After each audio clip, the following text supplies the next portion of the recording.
Hey everyone, welcome back to the Sports Psych Show. Thanks so much for joining me. Today I'm speaking with Jordan Cassidy. Jordan, welcome. Thanks, John. Thanks for having me. Really good to have you on. We're going to be talking all things learning, reflection, learning environments. In fact, we might go in any direction whatsoever, but definitely we're going to be talking all things coaching and coaching science. But let's start where we always start, Jordan. Tell us a little bit about yourself and tell us about your work. Yeah, thanks for having me. I suppose I'll start at the start.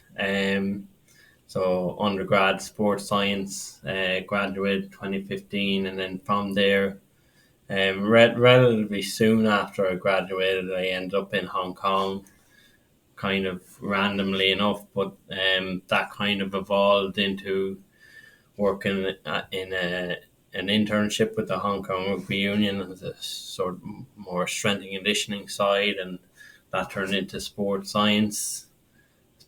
Working as a sports scientist in the Hong Kong Rugby Union, predominantly with the national rugby team, and managing, I suppose, all the data streams, mostly GPS, and then sort of supporting the academy and from an S&C coach perspective.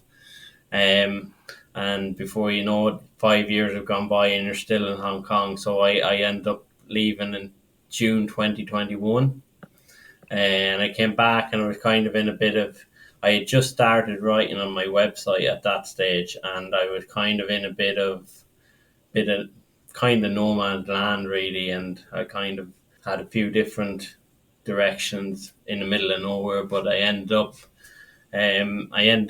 taking a scholarship here in Australia. So it was around supporting coaches with skill acquisition or coach development in a school-based setting. So I moved out here to Brisbane, where I'm currently in September 2022.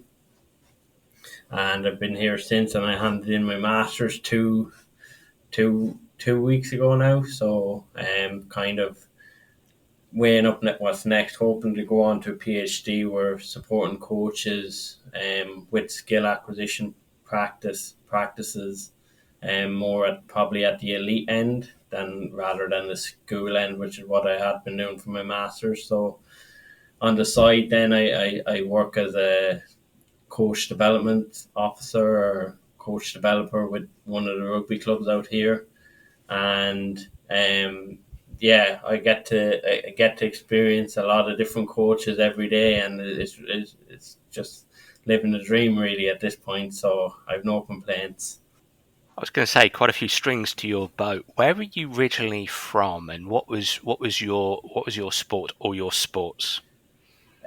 So County Westmeath in Ireland, the middle of Ireland. So not a lot necessarily goes on there, but I would have played a bit of soccer growing up. Gaelic football would probably be my main sport. A bit of hurling as well, and then kind of an average enough player. Played at home until I left, which was I left Ireland, I think, at age 23, and I played a bit in Hong Kong, bit of AFL in Hong Kong as well. So that was a good laugh. So yeah, mostly ball sports, I suppose, mostly team sports as well. And when you went to Hong Kong, it was rugby that was the sport that you were primarily involved in. Remind me, what was your role there? So in Hong Kong, I was essentially a sports scientist for the Hong Kong Rugby Union, and I was working with the national 15-a-side team. Yeah. But I also kind of helped supported the podium program, which is essentially an academy for the national sevens program, mostly on a strength and conditioning, athletic development side of things. So that was a great experience because lots. I suppose I had lots of time to kind of make my own mistakes and reflect, as we'll probably touch on.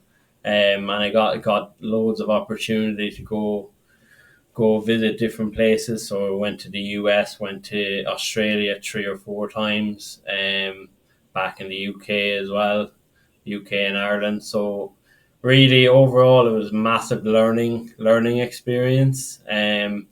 Like I had no ambition when Hong Kong first came up, when the opportunity first came up. I genuinely had to look at where it was on the atlas. Like, so I had no ambition to go to Hong Kong. I didn't really even have an ambition to leave Ireland.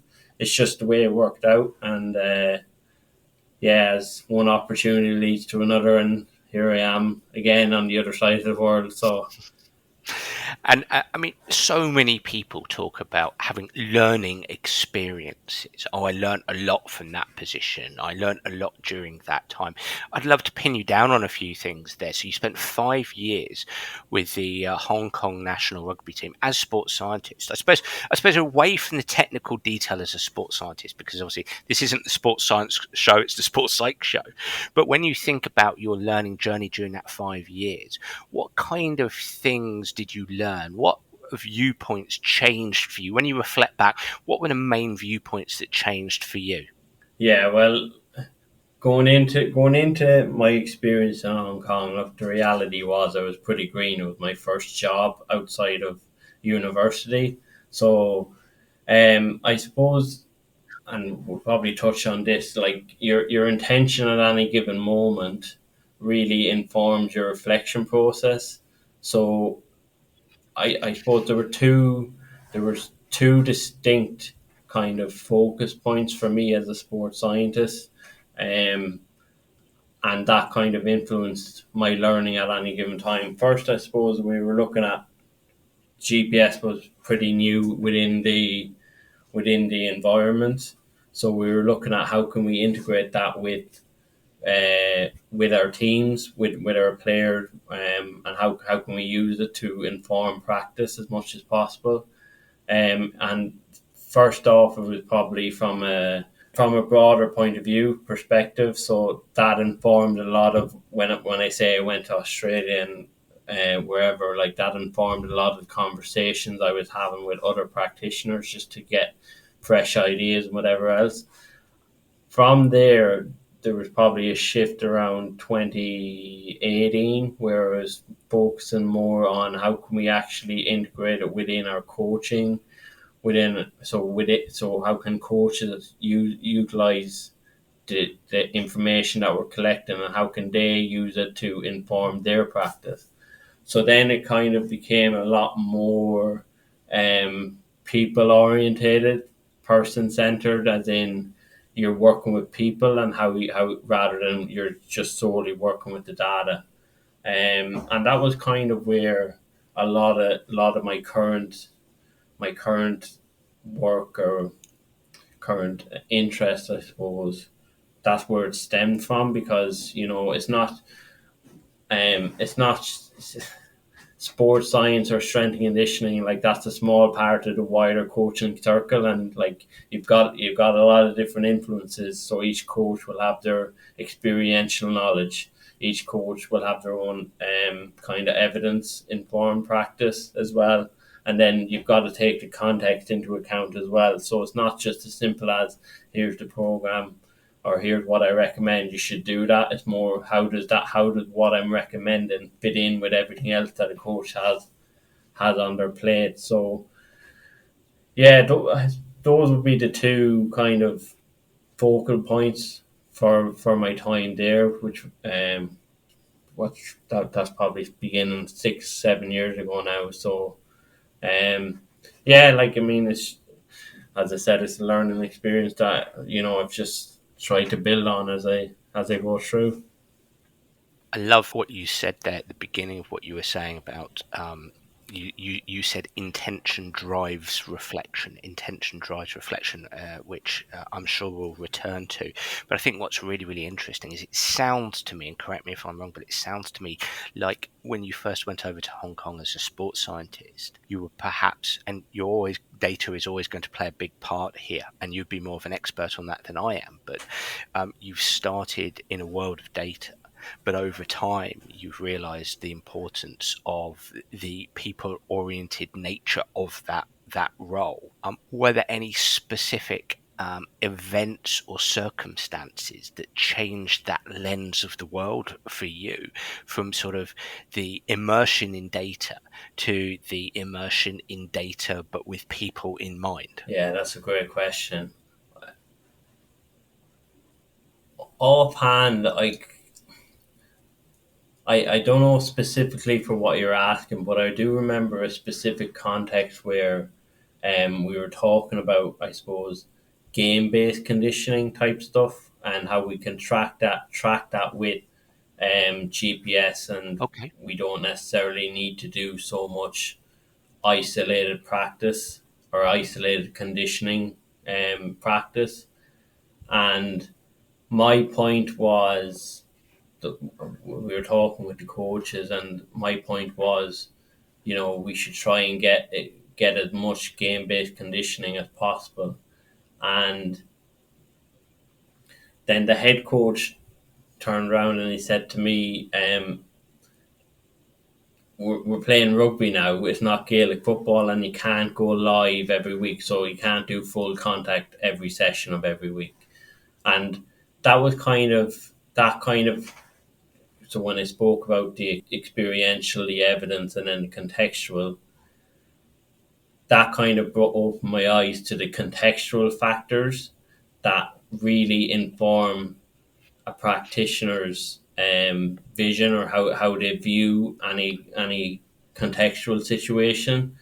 And so, like, something like that is really really simple, but you know for me as a young practitioner, like I was probably out of university for 3 years at that stage, so I was still relatively inexperienced, and arguably I'm still inexperienced. But um, you know, just little anecdotes like that, or just little penny drop moments like that, really, they can really shape practice going forward, provided that you give it the necessary time to actually consider and reflect, and how how will this inform my future practice.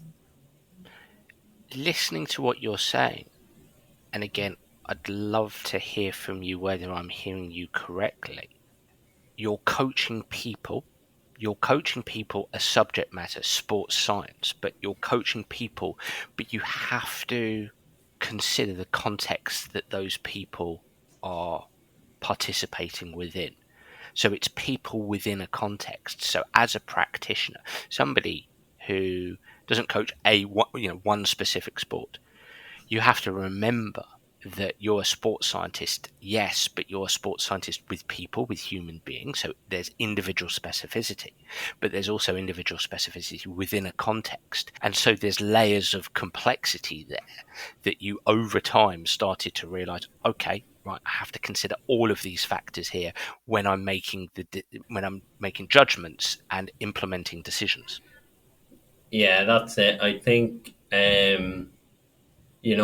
being a good practitioner means you have to stay responsive to the individuality, the individual and the contextual factors that are always present, that are simply unavoidable.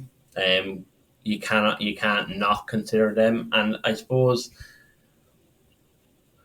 I when I'm working with coaches nowadays, I think I think back to my own experiences, and like, what you know determines what you see.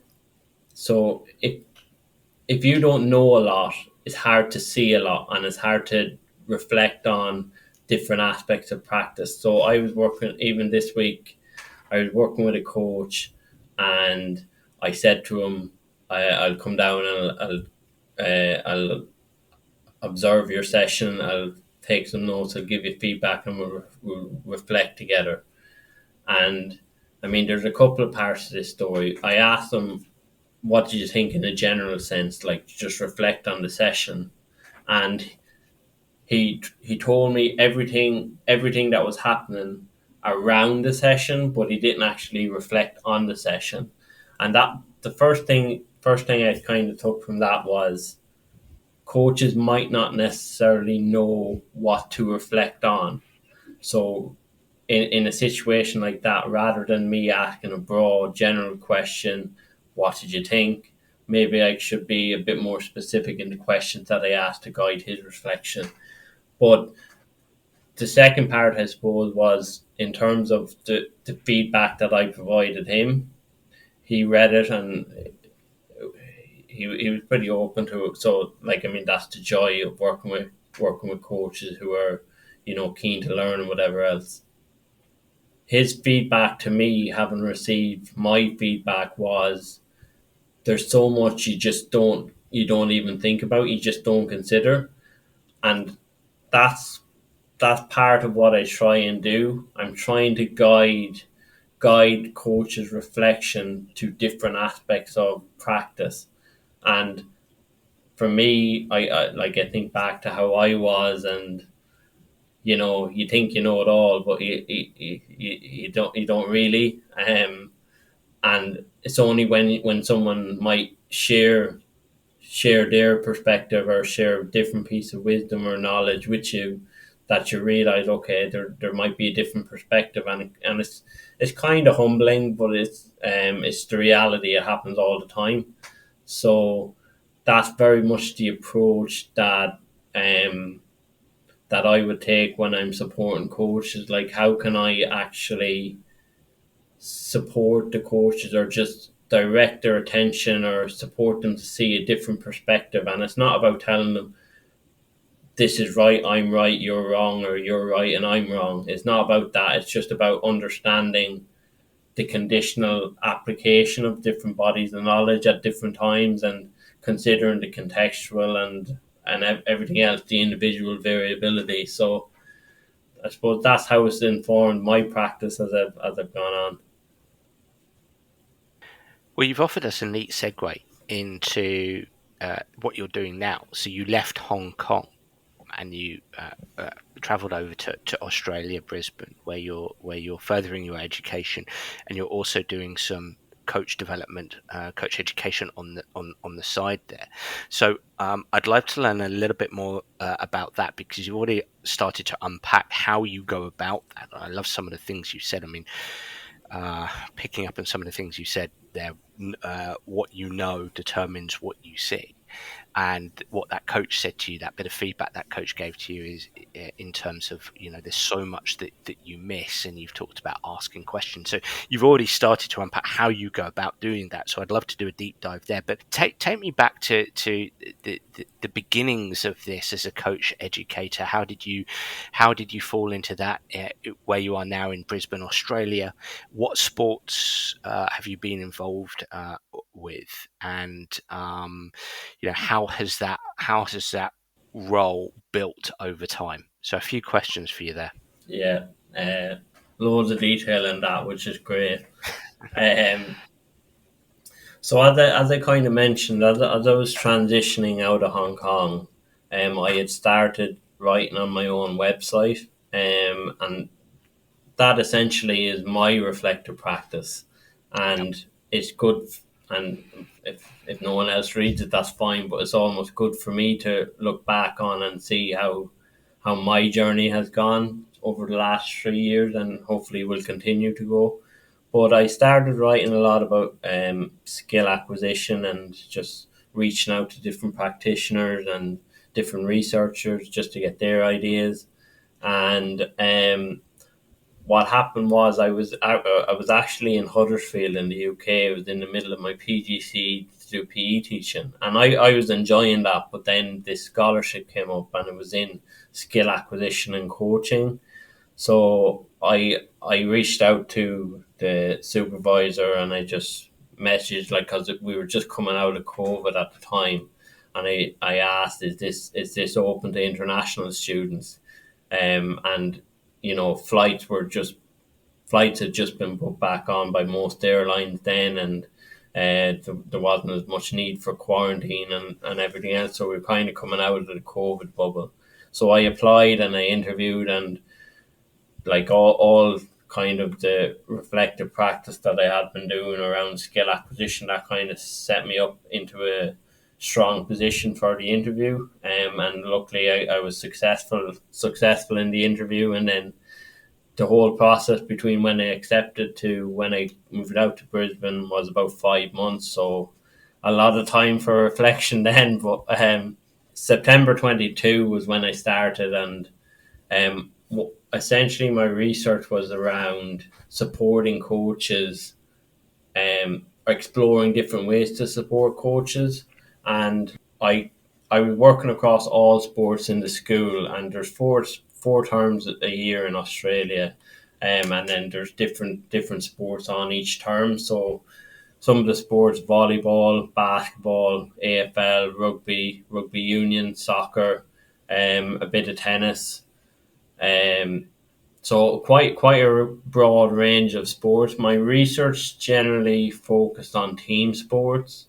Um, Originally it was supposed to be team invasion sport, but volleyball was the only option for 1 year, so that was a kind of a court based sport, which was still a team sport, and I learned so much from volleyball because I'd never even attended a volleyball training session before. So, and that's what I was saying about, like, I'm pretty fortunate. I get to go to different coaches. Like, my the way I earn my living these days, I just go around to different coaches and watching coaches coach essentially.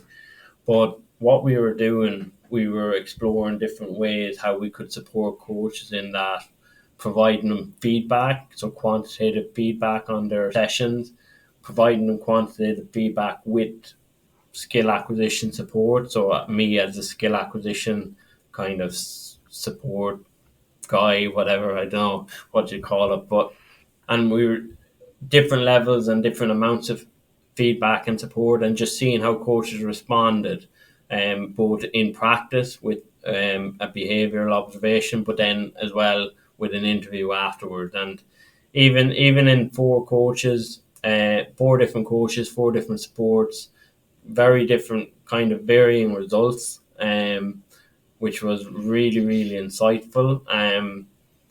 And yeah, so I mean, I can go into a bit more detail on that if you want, but Please. yeah. So I suppose the two main focus points were in terms of the feedback that we're providing, and I wrote about this in my reflection piece, reflections on reflection, a couple of weeks ago.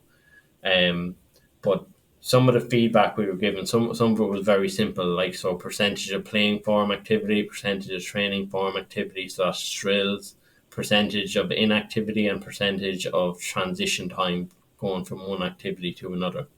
So, and those were the four metrics that we provided feedback on. For one coach, we just provided that. For another coach, we provided that, and I was there to support, so help coaches interpret and then critically apply their interpretations for their next session. So that's kind of completing the feedback loop of kind of their plan, do, reflect, and then go around again. So plan, do, reflect. And I was supporting them on the planning and the reflection. As much as possible, and I always try not to do this, I don't provide any feedback in the middle of the session. Like, I just let the coach, that's the coach's time. That's where they coach, and if I want to try and influence that, it's or if I see something, I'll say it to them after, and I'll say, "Oh, do you remember this? This is maybe, something like that."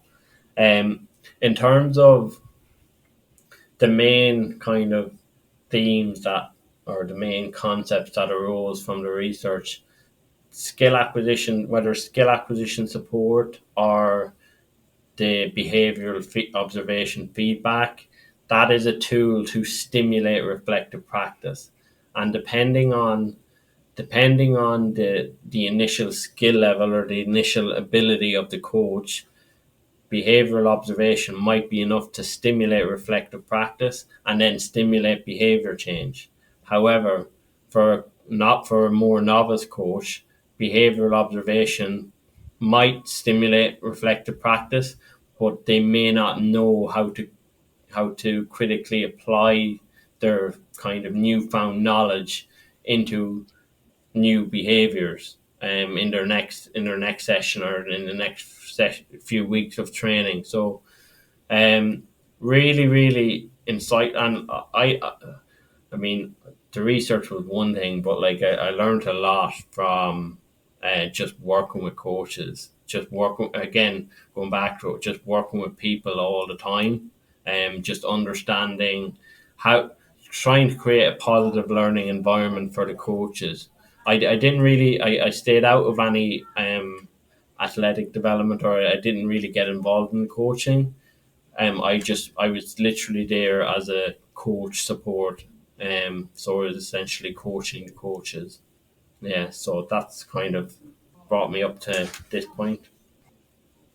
Um, I'd love to do some deeper dives here because you said some things here that I'd love to explore: behavioural observation, positive learning environment, and obviously the theme throughout of this is reflective practice. I mean, behavioural observation. We've got so many coaches listening in, and you've mentioned the difference between experienced coaches and novice coaches, and how they might treat behavioural observation, or how impactful behavioural observation might be. But what do you mean by that? I think for most of us listening to what you're saying, behavioural observation is just observing behaviours, and that's what it might be. But can you unpack what that looks like from a practical perspective? What is a coach doing, and how is that coach treating that? Yeah. So I mean, there's loads of different behavioural observation instruments, and in any given program, a behavioural observation might look different. So it really depends on who is administering it and what are coaches looking for, or what are coach developers looking to achieve out of it. But generally, my focus was on two separate aspects. One was the practice design, so the activities that coaches used. So, and I touched on playing form activities, so that's any kind of game based training, training form training form activity, which is any kind of drill based, which is kind of isolated practice type thing, or any isolated athletic development, so whether that's conditioning or whatever else. And then inactivities, and inactivity times might consist of just inactivity time for the players, so they've stopped and they're listening to coaches, or it might be a drinks break, or it might be a transition from one activity to another. So that's on the practice design side. The other side was coaching behaviors, and what I defined that as the interactions between a coach and a player. And I'll try and remember all the categories. I think I had 7 categories, but it was instruction, feedback, questioning, modeling, demonstration, or organization. I think I've covered them all there, but there might be missing one. So generally, just try to get a broad view of what how coaches were communicating with their players during sessions, and we kind of broke that up into before an activity, during an activity, and after an activity. And as most people might predict, the majority of coaching behaviors came during activities, and the majority of coaching behaviors were instructions. So, but even providing that feedback, like many coaches probably have never considered that. They've never thought about. So even just providing that information to a coach can be like, it can be enlightening, it can be intimidating if the information is too detailed and they don't have the ability to interpret it. So then you're hoping that it stimulates reflective practice. But and this is another aspect of reflection. It's complex to say the least, but like if they don't have anything to reflect against. So I mean, I wrote about the kind of activity inactivity time, the percentage and the ratio, and obviously coaches or anyone would want to promote as much activities. If they have a session for an hour, they'd want to promote at least 55 minutes of activity time, or they'd hope to aspire to that, knowing that there naturally going to be some transitions and whatever else. But if you were to provide feedback to a coach and say there was 30 minutes of activity, 30 minutes of inactivity, well, they might say, well, when I was a player and I was coached, we only did 20 minutes of activity. So what I'm doing is great. That's one aspect of kind of the experiential knowledge. But imagine be compared to a coach who has experienced multiple different ways. So some very low activity times, some very high activity times, and then he reflects on that and thinks, oh well, I enjoyed the sessions where it was mostly active. But that's still only the experiential knowledge. I mean, you could compare from looking at, I suppose, different evidence. When might evidence informed kind of practice? So when might inactivity time support learning? When might activity times, high activity times support learning? And this kind of falls back into the contextual factors that a coach needs to consider. So what is the skill level of the players that they're dealing with? What is the psychological status of the players that they're dealing with? Do they need a bit of motivation? Do they need a bit of confidence? How do they feel entering? Like, did they have a rough day at school? Did they have a good day at school? Like, so these are all like, yeah, look, it's complex to say the least, but like these are all the different factors that can go into a coach's decision making, with even with something as simple as activity to inactivity time. So, and a lot of the time you're just trying to support that development of um, declarative knowledge, or understanding of the different, um, maybe we might call it theoretical concepts or whatever. You're supporting coaches on that, and then that's something that they can bring into their next session planning and next reflection process, where they're considering aspects from all these different areas. I think what I'm hearing you say, and I'm gonna break this down in as simple a model as possible. And as we know, all models are wrong, so I understand that what I'm about to say is far more complicated or complex. But what I'm hearing is knowledge plus context. So coach knowledge plus context drives intention, which drives reflection. Knowledge plus context. A coach's knowledge plus the context that they're coaching in drives their intentions, which which drives the reflection that they can engage with post training session. Would love to get your reflections on that. Yeah, you might have to trademark that one, Dan. Yeah, I suppose it would.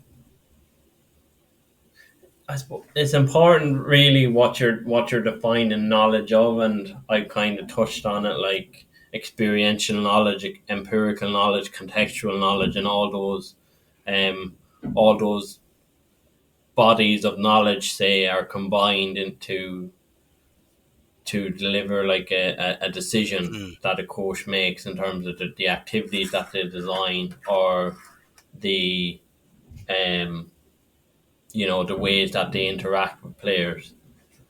But as we've said,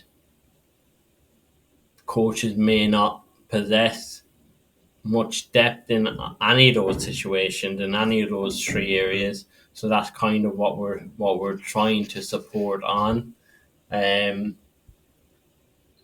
it's a good one. I'd have to reflect a bit more on it, to be honest. Well, But I yeah, suppose that drives your support of the coach, or can drive your support of the coach. That when you've got a model like that, I'm not for one second saying it is the model or a correct model, but it was, you were speaking and I was writing it down. And I was thinking, okay, knowledge plus context. And as you say, when you think of knowledge, you can think of I always lean on the Royal College of Teachers and their model, where you've got three circles adjoined.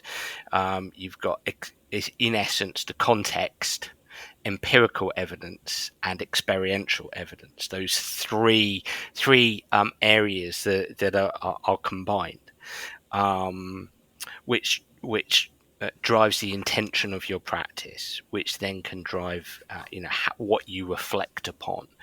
But it allows you as a coach educator to potentially dive in, start asking questions around those areas, around context and the empirical and experiential knowledge, and then subsequently intention.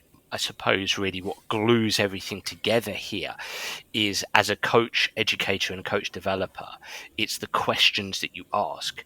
And as a coach doing this on your own, it's the questions you ask yourself about these areas. The questions feel like the glue here. Yeah, I I definitely think the questions are important, but I also think that, you know, for high quality reflection, it's a bit more complex than, just asking questions. I suppose the first thing I would consider is the coach, whether it's the coach I'm working with or any coach, are they in a position where they can reflect, where they can be vulnerable enough to consider if I don't know. So one example I have recently was I'm working kind of with a coaching group, and the head coach is Yep. probably a bit more experienced than his assistant coaches, or definitely has more skin in the game as such. But me reflecting with him one on one is a very different experience to me reflecting with him as part of a wider group, because he probably doesn't need to feel that he knows all the answers. He can be a bit more open and a bit more vulnerable to think, oh yeah, I never considered that, or yeah, that's a good way of looking at it. Maybe I'll try that next time. He when he's on his own, he can afford to think like that. But and maybe it's not because that's the pressure that his assistants put on him, but maybe that's just his own perception of what being a head coach is about. So that's the first step. Our coach, and that's just one example. Like there's loads of different. If you look in pro sport, like you know head coach jobs or manager jobs don't last long in football at the moment. So can a new head coach coming in the middle of the season, can he be really open and vulnerable, or does he have to behave in a certain way to please those above him or those around him? So like the reflection process is a complex setup. Um, in terms of I think questions are a valuable tool, and open questions and genuine, like that's one thing I try and do a lot. I try to ask genuine questions. It's not a question to try and say, oh, I got you here. It's more genuine so I'm asking out of curiosity, because Mm. I didn't really grow up playing. Well, I didn't grow up playing rugby, so in terms of my experiential knowledge as a rugby player, it doesn't exist.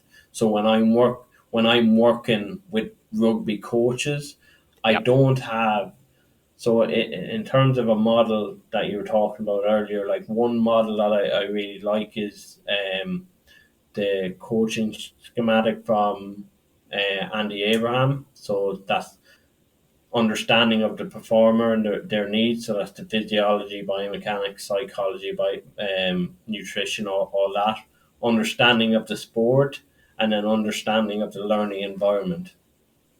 Of those three areas, given my background in S&C sports science, I can provide a little bit a little bit of insight into understanding of the person and their physiological and psychological development. Maybe not so much psychological. I lean on your podcast for that, um, but in terms of knowledge of the sport, I don't really, I don't, and I made this clear to the coaches at the out from the outset. I don't provide any feedback. I will ask questions out of curiosity, but I generally don't provide feedback. Most of my support comes with the design of the learning environment, and that's the two aspects that we spoke about before: the practice design activities, and then how they're interacting with the players. But to bring this point further, the, the opening of the door or the way into a coach's kind of thought process might be through the knowledge of the sport. So for that head coach that I was talking with, he really loves the sport. So for me to kind of become a I don't know, a critical friend, if you want to call it that, I need to kind of get on his page. So that means being really curious about what are the reasons that he's doing what he's doing, or why is he setting the team up that way, or what is his thought process during games. And I spend game time with him as well. And when I ask genuine questions, he's genuinely really helpful. On the flip side, another coach, the way into their kind of to be into their space as a critical friend may not be through the game.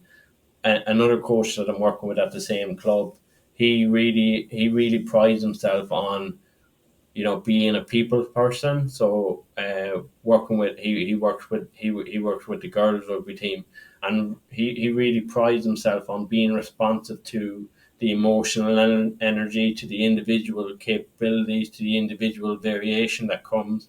And he has said to me, I really love the psychological aspect.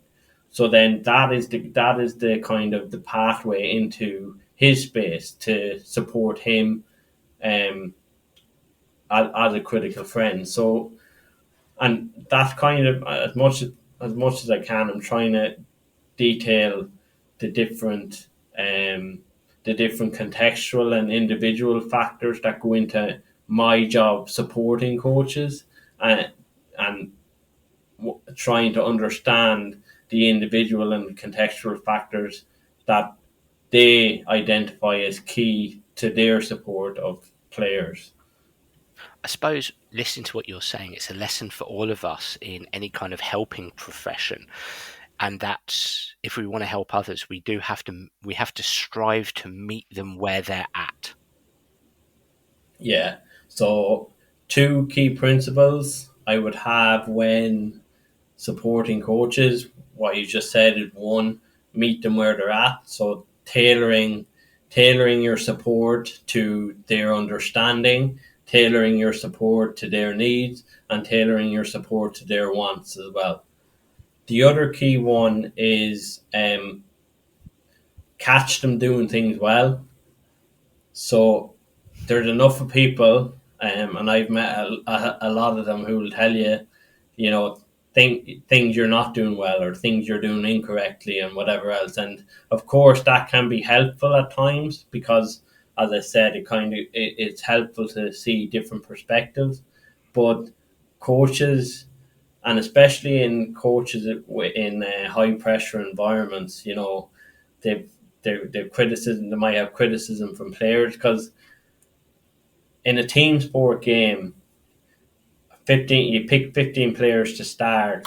That means you're probably going to leave at least 10 players unhappy. So then those 10 players are going to be, calling for the manager's head or the head coach's head or whatever else. And then if it's an underage team, you might have parents. If it's within a club, you might have the board onto the coach. So like coaches have enough of enemies. They don't need another one in me. So that catch them doing things well is a really important one. And then once, and I've experienced a bit of success with this. Once I've shown myself to be a positive support, it really does open up the door for further support. Um, but one thing I would say is, like, I'm talking about all the coaches that I've worked with and, who've been open for it, and, you know, as if I'm a great lad. But the reality is, for every coach I've worked with who, has been really open to the support and has really engaged, there's at least one other who has had no interest. So, like, I'm only telling you about my successes at this point, but yeah, I mean, it's a complex. An individual is a complex beast on top of the coaching process, which is even more complex, and then you throw in the reflective practice process, which is complex again. So there really is no simple answers. So yeah, just do the best you can at any moment. Really interesting, Jordan. And I suppose my next question, then, I'd love to move on to this notion of positive learning environment. I'm sure you're speaking to that already, but I'd like to get some more details there. But just that tension between, I suppose, the tension for you when you're standing with a coach and you feel that you can add some value. And I suppose you have kind of answered this in as much as you're saying you don't necessarily give overt feedback. But when you see certain things that you really strongly believe can help that coach, or you feel there's something there within the environment, within the coaching practice, where you at least feel you need to engage in questioning. Um, how do you deal with that tension? Do you sometimes have to really force yourself to stay quiet?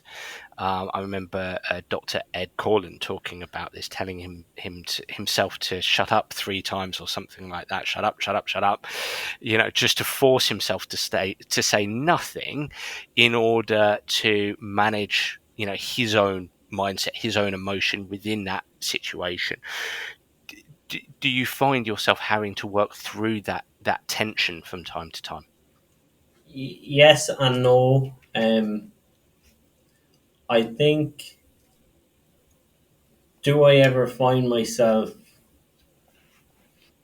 you know, I got to tell him something. I've really got to tell this coach something because what they're doing is just so bad. Do I ever feel like that? Probably not, because especially when you're working in a sport, and most, like I told you, my sports growing up, it was Gaelic football, hurling, and a little bit of soccer. Two of them three are not in Australia. So in terms of sport expertise, I don't really possess it with the sports that I work with here.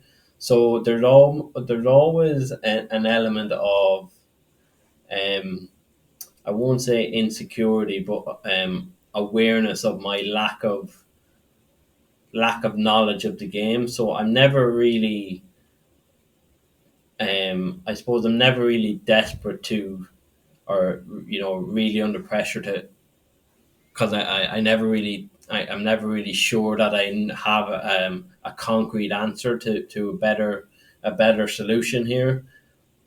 But in a situation like that, I would open and I do this a lot. Like, I open with a broad question. Well, what do you think?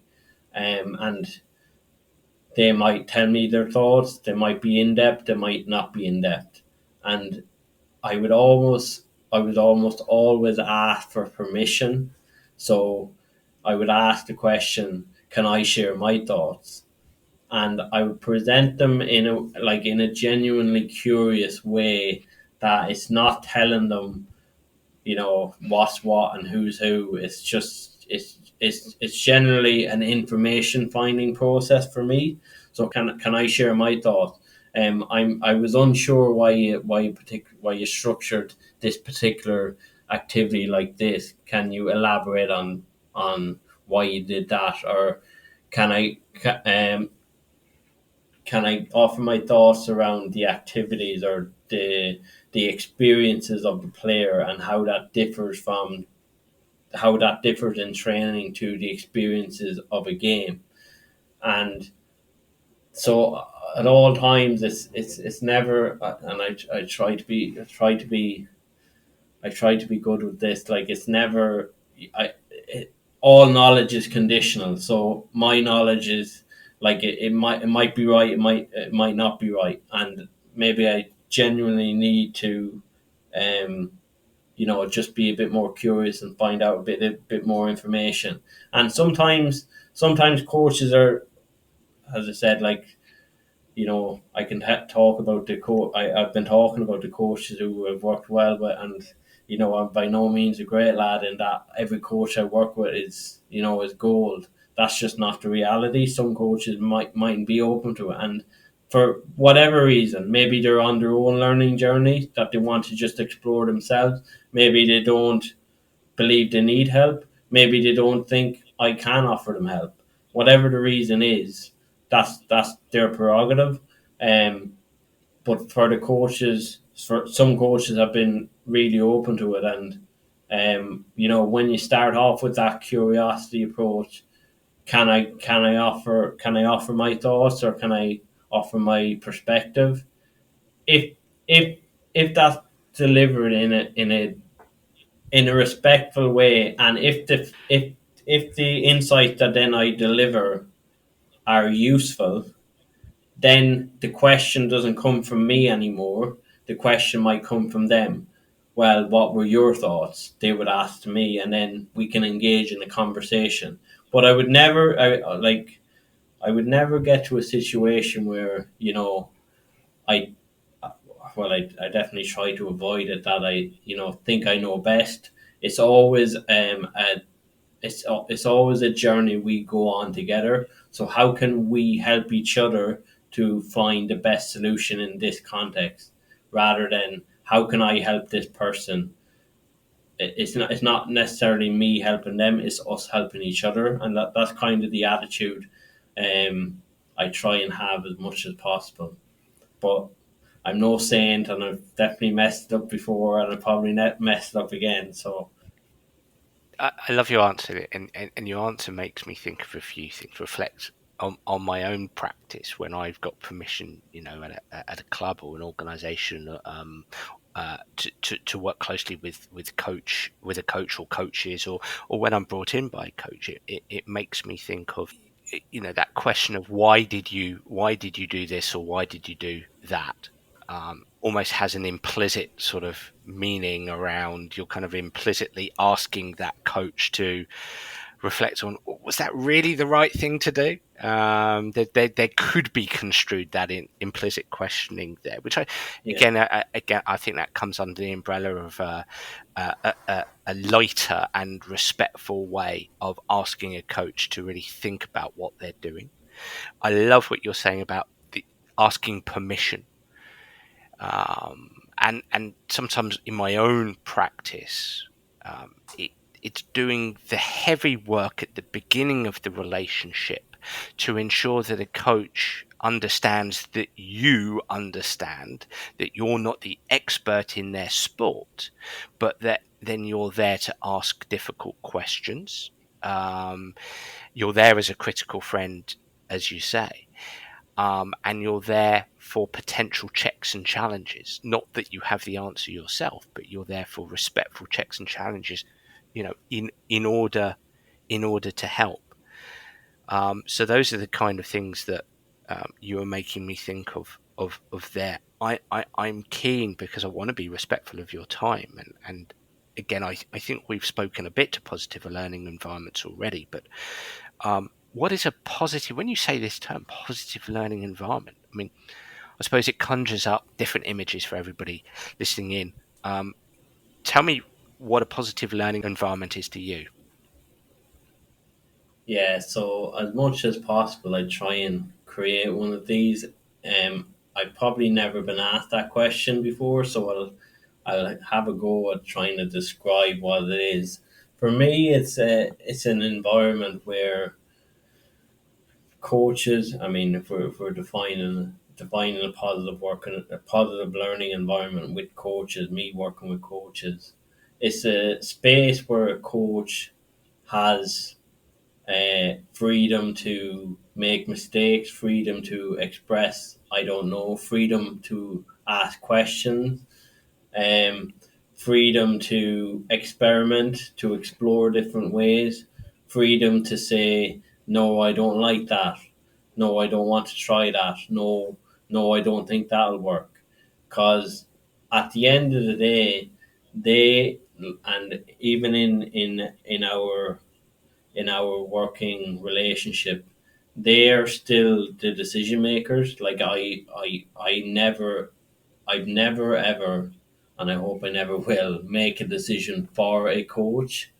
Um, because I just don't have, like, when we talk about the knowledge of the sport, or like, especially when I'm coming in sporadically to a coach with their group, I don't have the same knowledge of the individual athletes, the knowledge of the group dynamic, the knowledge of the sport, the knowledge of the club dynamic.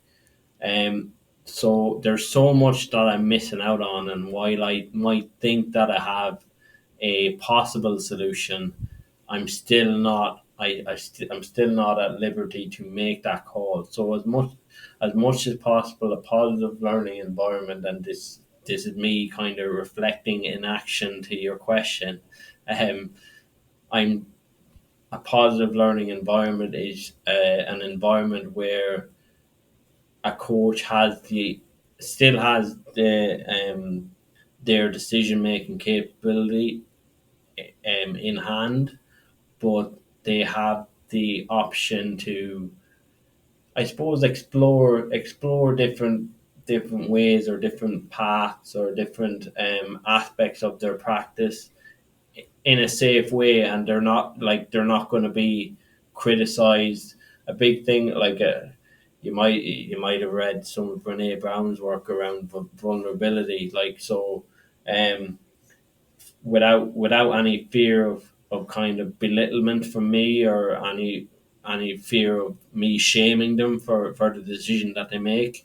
It's, as much as possible, it is a learning experience for us both, and a learning experience that once they've gone through, I would hope that they were like, that was enjoyable, for even though we weren't really sure what we were doing, or we were figuring it out, and we didn't know, even though we didn't know what the answer was or how it was going to pan out.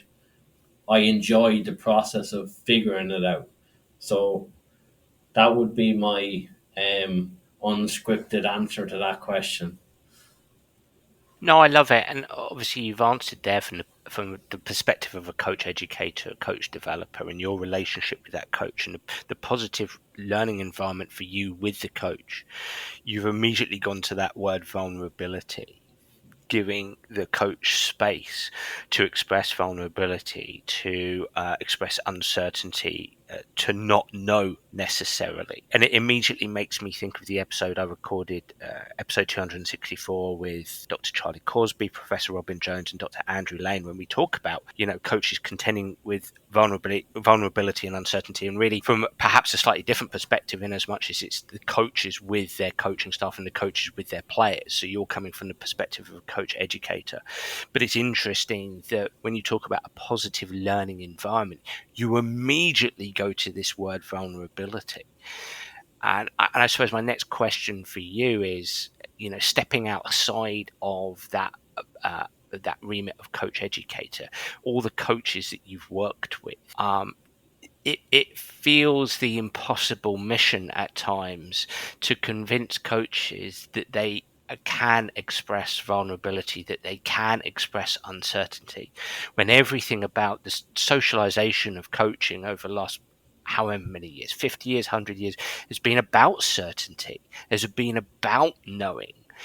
What do you have any thoughts on this? Do you think it's important for coaches, given context or appreciating context, it's important for coaches to build a practice where vulnerability is built into that, uncertainty is built into that, that they need to allow themselves space in their coaching practice to say, I don't know, and maybe lean more on co-creation or autonomy supportive environments where players and fellow coaches are actually coming up with solutions?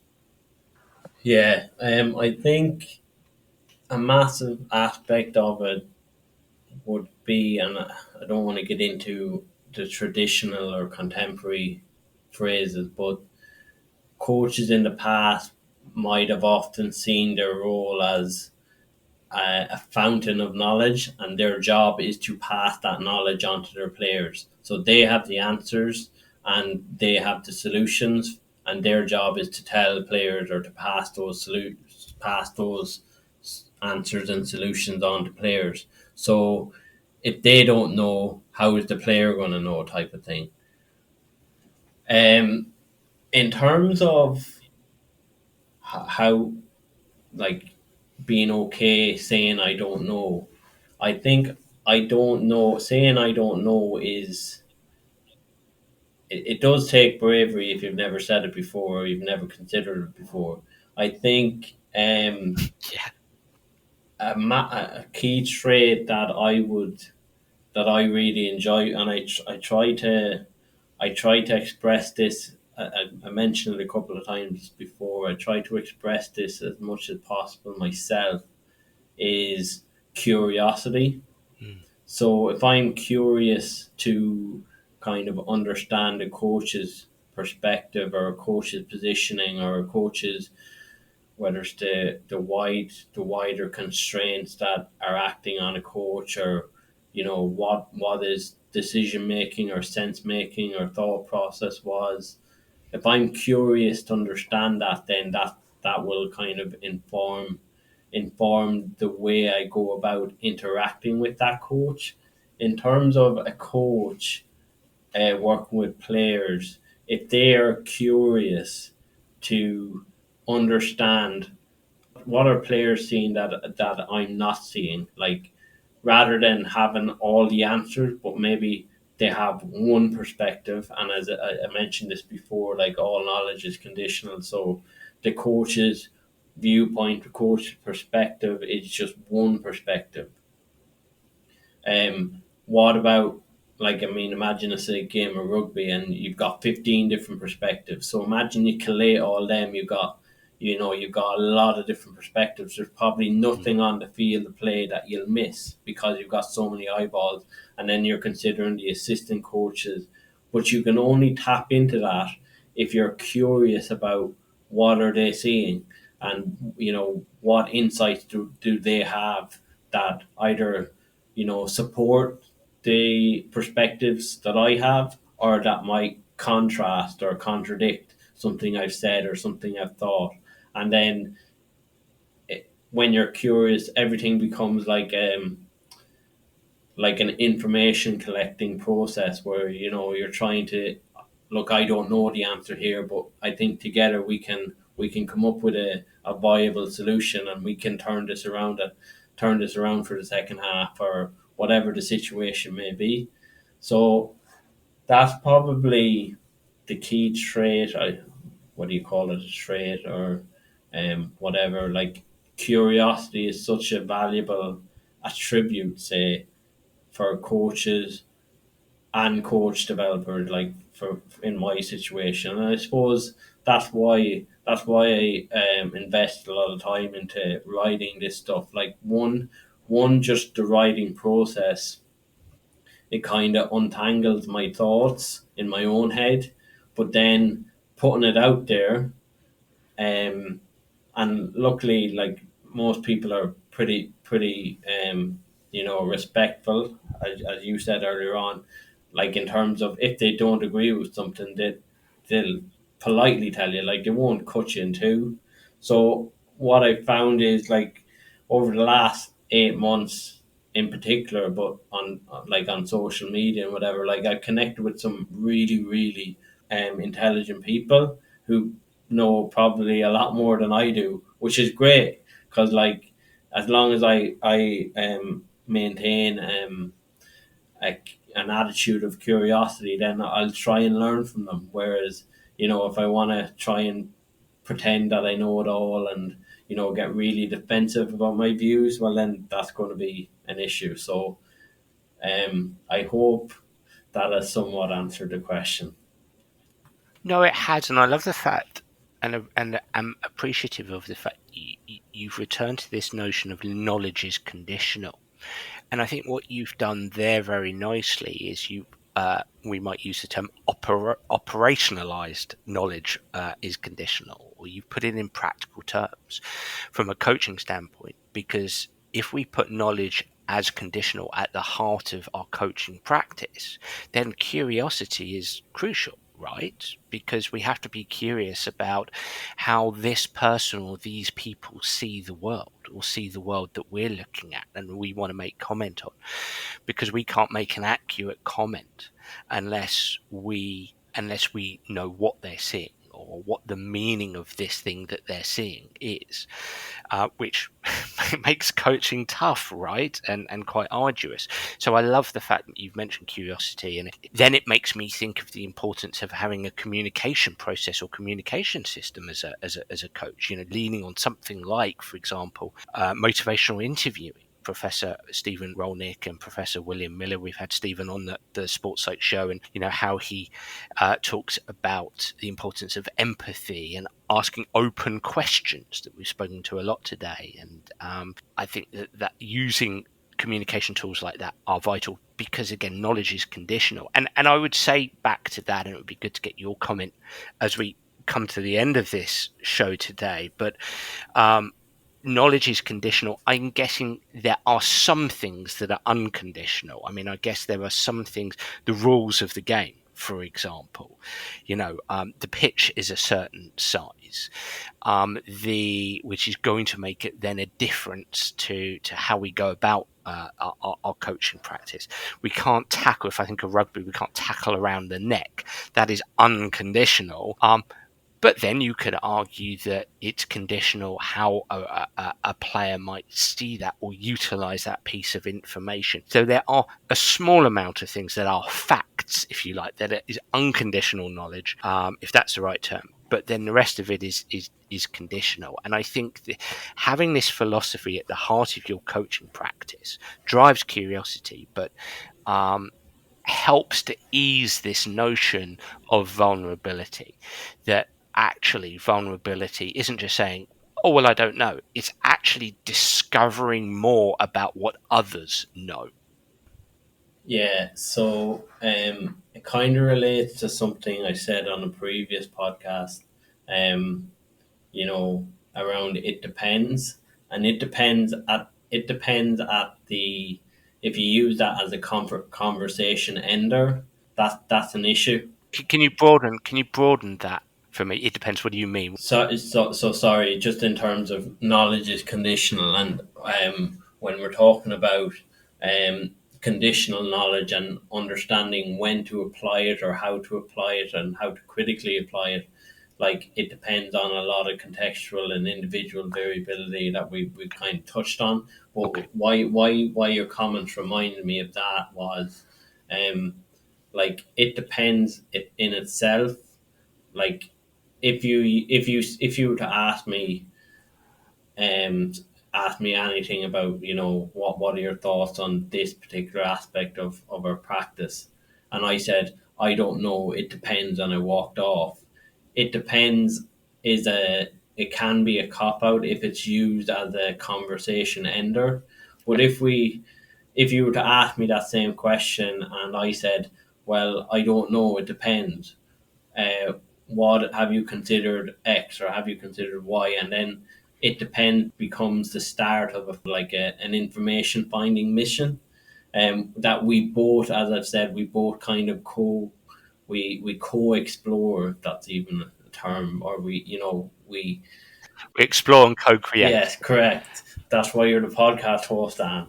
Uh, so in terms of what you touched on, like knowledge is conditional, and I kind of touched on it depends, but by having a thought process that knowledge is conditional, that will kind of inform a curiosity driven approach. Well, okay, so I have this body of knowledge, say, Mm, but how can I adapt this body, adapt the application of this body of knowledge to the contextual and the individual variability, rather than adapting the individual and contextual variability to the body of knowledge that maybe I don't believe is conditional. So it's kind of supporting um, that responsiveness, or that, awareness and iteration in response to the contextual individual variability that is absolutely inevitable and unavoidable. Well, I think you've probably opened up a whole segment that we could explore. But I want to be respectful of your time. So, what it does mean is it means we need to get you back on to have more of a conversation around that. It depends, maybe decision making within coaching, because it is a decision making profession, professional judgment, and so on and so forth. So, that would be interesting. And we haven't talked about skill acquisition or learning around acquiring skill. Which I'm curious about and passionate about, so we'll have to do that.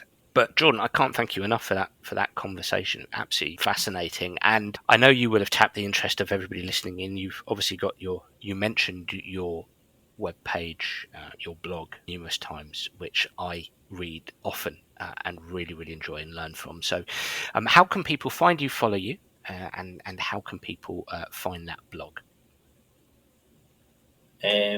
So the website is skillethleticism.com, and my LinkedIn and my Twitter page is attached. You can contact. I believe there's a space on through my website that you can contact me on. If not, I'm pretty active on Twitter. Somewhat active on LinkedIn, but I'll, if anyone shoots me a message on either, I'll try my best to respond to it. Brilliant.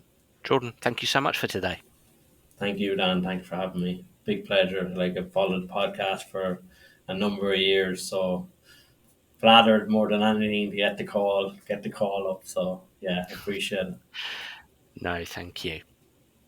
Well, everyone, I really enjoyed that podcast episode, and I'd love to hear what you, the listener, think. So please do get in touch via X or Facebook or through my website, danabrahams.com, to tell me what you think of the show. And if you do have any suggestions, I'd be delighted to hear them. I'm already looking forward to next week's episode. Bye for now.